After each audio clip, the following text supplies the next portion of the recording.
नाजरीन, हिंदुस्तान चैनल में आपका खैर मकदम है।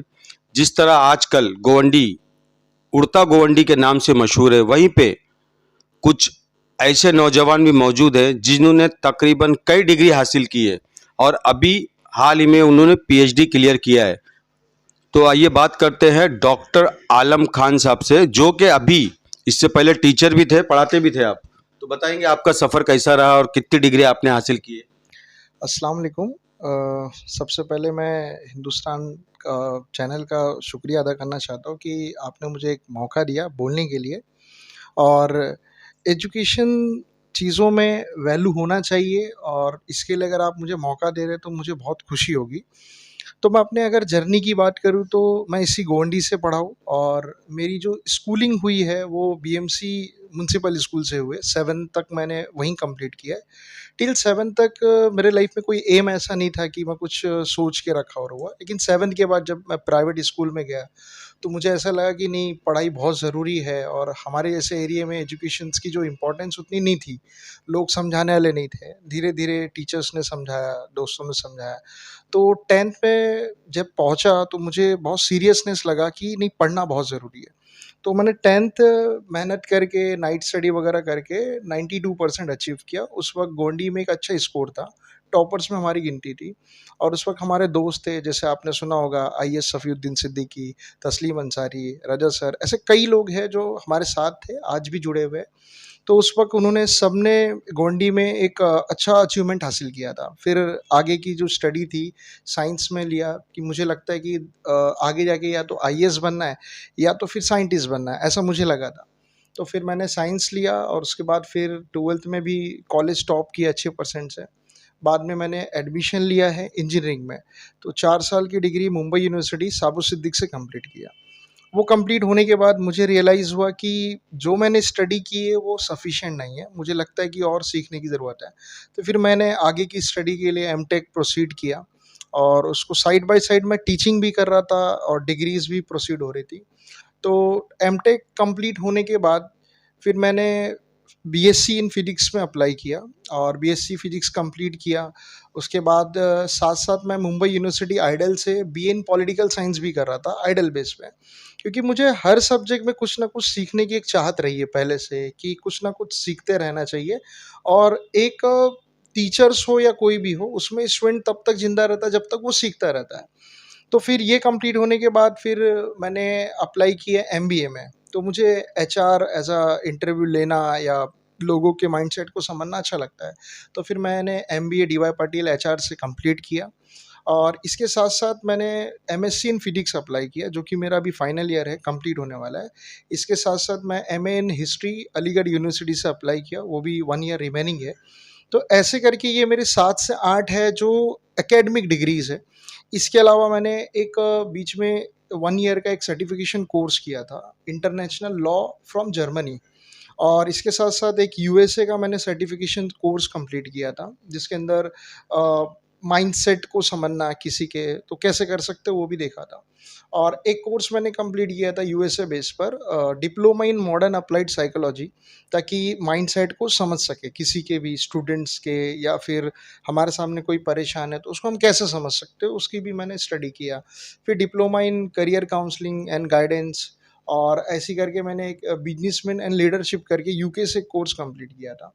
तो अगर मैं टिल नाउ देखूँ तो मैंने 9 से 12 कोर्सेज़ जो है डिप्लोमा सर्टिफ़िकेशन किए, जो 3 मंथ से लेके 6 मंथ, 1 ईयर एंड 2 ईयर के कोर्सेज़ हैं। तो टिल नाउ अल्हम्दुलिल्लाह लोगों की दुआओं से और लोगों के सपोर्ट से, माँ-बाप की दुआओं से, पेरेंट्स से, भाई-बहन, वाइफ़, जितने भी दोस्त वगैरह, सबकी दुआओं से टिल नाउ 17 से 18 या उसके ऊपर डिग्रीज़ मैंने कंप्लीट की है। इसके साथ-साथ कई ऑर्गेनाइजेशन में भी जुड़े हैं, कई संस्थाओं में भी लगे हैं, एसोसिएशन में लगे हैं, और लीडरशिप मैनेजमेंट प्रोग्राम्स में भी जुड़े हुए हैं। इसके साथ-साथ एक चीज़ है जो मैं लास्ट 2 साल से कर रहा हूँ, करियर गाइडेंस। गोंडी में ये देखा गया है कि बच्चे एजुकेशन में इन्वॉल्व तो बहुत हो रहे हैं, लेकिन सबसे बड़ा प्रॉब्लम है कि उन्हें ये नहीं पता करना क्या है। और ये हालात आज से नहीं, बहुत ज़माने से, और ये चीज़ें कंटिन्यूअसली हम देख रहे हैं कि बच्चों में डीमोटिवेशन ज़्यादा है। उन्हें ये नहीं पता होता कि करना क्या है, कहाँ जाना है, किस प्लेटफ़ॉर्म से जाओगे, फ़ीस वगैरह कैसे अरेंज होगा, स्कॉलरशिप कहाँ से आने वाली है, ऐसी कई इश्यूज़ है। तो मैं लास्ट 2 से 3 साल से करियर गाइडेंस कर रहा हूँ, लेकिन लास्ट 1 ईयर से लेके डेढ़ साल में मैंने एक चीज़ ऑब्ज़र्व किया कि इस चीज़ की ज़रूरत गोंडी को ज़्यादा है। तो लास्ट 1 साल के अंदर मैंने लगभग 1200 से करीब काउंसलिंग की, एक-एक बच्चों की, जिसमें मैंने खुद सीखा इन चीज़ों की बच्चों के अंदर एक्चुअल में प्रॉब्लम्स क्या है। तो पर्सनैलिटी टेस्टिंग है, एप्टीट्यूड टेस्टिंग है, ऐसे करके कई साइकोमेट्रिक टेस्टिंग होती है। तो उससे कई बच्चों का एक सॉल्यूशन निकला कि मुझे एक्चुअल में करियर में ये देखो, ये चीज़ मुझे रियलाइज़ इसलिए हो रहा है क्योंकि ऑलरेडी मैंने इन चीज़ों को 2010 में 12 में फेस किया है, क्योंकि हमें उस टाइम पे गाइड करने वाला कोई नहीं था। हमें समझाना नहीं था कि अगर आईएएस बनना है तो कैसे बनना है, अगर चार्टर्ड अकाउंटेंट बनना है तो कैसे बनना है, साइंटिस्ट बनना है तो कैसे बनना है, इन चीज़ों के बारे में बताने वाला कोई नहीं था। और हम धीरे-धीरे उस पोजीशन पे पहुँचते गए और धीरे-धीरे और मैंने एक काम ये अच्छा किया, मुझे ऐसा लगता है कि मैंने एजुकेशन को छोड़ा नहीं। पढ़ाना भी साथ में रखा, पढ़ना भी साथ में रखा, तो मेरा डिसकंटिन्यूएशन नहीं हुआ। लेकिन ये बहुत बड़ा टास्क है कि गोंडी जैसे एरिया में रह के आप अपनी पढ़ाई कंटिन्यूअली रख पा रहे हो, ये बहुत बड़ी बात है और ऐसा सभी के साथ हो पॉसिबल नहीं है। तो आपके घर वालों से कितनी सपोर्ट किया? मुझे घर वालों से तो मुझे इतना है कि टिल 12th इंजीनियरिंग जितना भी मैंने कंप्लीट किया है, फैमिली का बहुत सपोर्ट रहा है, माँ-बाप का बहुत सपोर्ट रहा है। भले वो पढ़े लिखे नहीं थे, लेकिन उनकी इम्पोर्टेंस वो जानते थे। तो वो हमेशा मोटिवेट करते थे कि आप पढ़ते रहो, आपको जिस तरीके की सुविधा लगेगी, जैसी भी सपोर्ट लगेगी, हम उसके लिए तैयार हैं। तो उन्होंने हेल्प की, पैसे रिगार्डिंग हो या मोटिवेशन रिलेटेड हो। इसमें मेरे भाइयों का भी अपना योगदान रहा है, अपने-अपने अलग-अलग तरीके से। बड़े भाई का योगदान रहा, बहन का योगदान रहा और एतराफ़ में जितने भी फैमिली के मेंबर्स हैं, उन सभी का योगदान रहा। जैसे कि आपने कहा कि बीएमसी स्कूल तक 7वीं तक पढ़े, तो उर्दू मीडियम थी? जी, मैं हिंदी मीडियम से पढ़ा हूँ। बीएमसी के हिंदी मीडियम से अपना 7वीं तक कंप्लीट किया हूँ और तब तक उतना नॉलेज नहीं था। लेकिन 7वीं से लेके 10वीं के बीच में जो नॉलेज हुआ है, वो 3 साल मेरे लाइफ़ का चेंजिंग पॉइंट था। मतलब जैसे लोग बोलते हैं ना कि बीएमसी में पढ़ाई नहीं, आज के पीरियड में देख लो बीएमसी स्कूल है सब खाली पड़ी हुई है। बीएमसी में कोई पढ़ाना ही नहीं चाहता, सब प्राइवेट प्राइवेट में जाते हैं। तो आपने साबित किया है कि बीएमसी में पढ़ कर भी कुछ कर सकते हैं। तो जो बच्चे अपने प्राइवेट में पढ़ा रहे हैं बीएमसी में ना पढ़ाते हुए, तो उनके लिए कुछ कहना चाहेंगे? देखो मैं एक बात कहूँगा, बीएमसी में जो पहले स्कूलिंग सिस्टम था, उतना स्ट्रॉन्ग नहीं था। जो पुरानी पॉलिसी थी एजुकेशन की 86 की, उतनी स्ट्रॉन्ग नहीं थी और गवर्नमेंट ने उसको प्रॉपर इम्प्लीमेंट नहीं किया है। तो उस टाइम टीचर के रिसोर्सेज़ की कमी नो और जो मटेरियल्स होते थे उसकी कमी होती थी। तो उतना प्रॉपर एजुकेशन नहीं मिल पाया। कहीं न कहीं वो बातें आज भी लोगों के ज़हन में है कि बीएमसी पहले जैसा था वैसे ही है। मेरा मानना है अब जो एजुकेशन में चेंजेस आया, न्यू एजुकेशन पॉलिसी एंड कई इम्प्लीमेंटेशंस हुए, अब बीएमसी का जो स्ट्रक्चर है पहले के कंपैरिज़न में चेंजेस है। और इसकी अगर सोच बदलनी है तो सबसे पहले जो गवर्नमेंट अधिकारी है या पुलिस ऑफिसर है या कोई बड़े अथॉरिटी लेवल पे पहले इनके अपने बच्चों को बीएमसी स्कूल में भेजना पड़ेगा, क्योंकि इनको गवर्नमेंट जॉब चाहिए लेकिन गवर्नमेंट स्कूल में पढ़ाना नहीं है।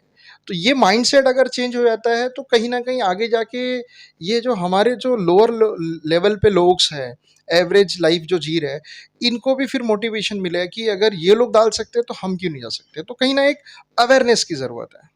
तो अब ये गोंडी की वालदैन को आप कुछ मैसेज करना चाहेंगे?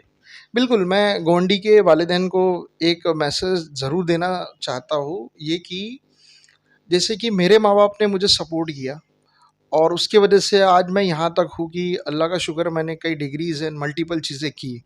तो उनके सपोर्ट के बिना ये पॉसिबल नहीं था। तो सपोर्ट फिज़िकली भी हो सकता है, मेंटली भी हो सकता है, इकोनॉमिक लेवल पे भी हो सकता है। तो मैं सभी पेरेंट्स से यही कहना चाहूँगा कि अगर आपके बच्चे में कोई कला दिख रही है, टैलेंट दिख रही है, तो अगर आपको अपने सोने गिरवी रखने पड़े या फिर अपने रूम बेचने पड़े, तो ऐसे हालात भी अगर आते हैं तो बच्चों के लिए आप आगे बढ़ें, करें, क्योंकि आज अगर उनका साथ दिए तो कल यही एक मुस्तकबिल बनेंगे अपने जैसे एरिया को बदलने के लिए। और ऐसे 2-4 एग्ज़ाम्पल बनेंगे तो उनसे 100 लोग तैयार हो जाएँगे। तो पेरेंट्स को ज़रूरी है पढ़ाई करवाइए, भले हम कपड़े थोड़े से महँगे कम पहनेंगे या फिर फेस्टिवल कम सेलिब्रेट करेंगे या कहीं घूमने कम जाएँगे, लेकिन एजुकेशन को बढ़ावा दीजिए, बहुत ज़रूरी है। ये थे डॉक्टर आलम खान, जिन्होंने बीएमसी स्कूल से पढ़कर आज डॉक्टर की डिग्री के साथ-साथ 17 और डिग्री हासिल की है।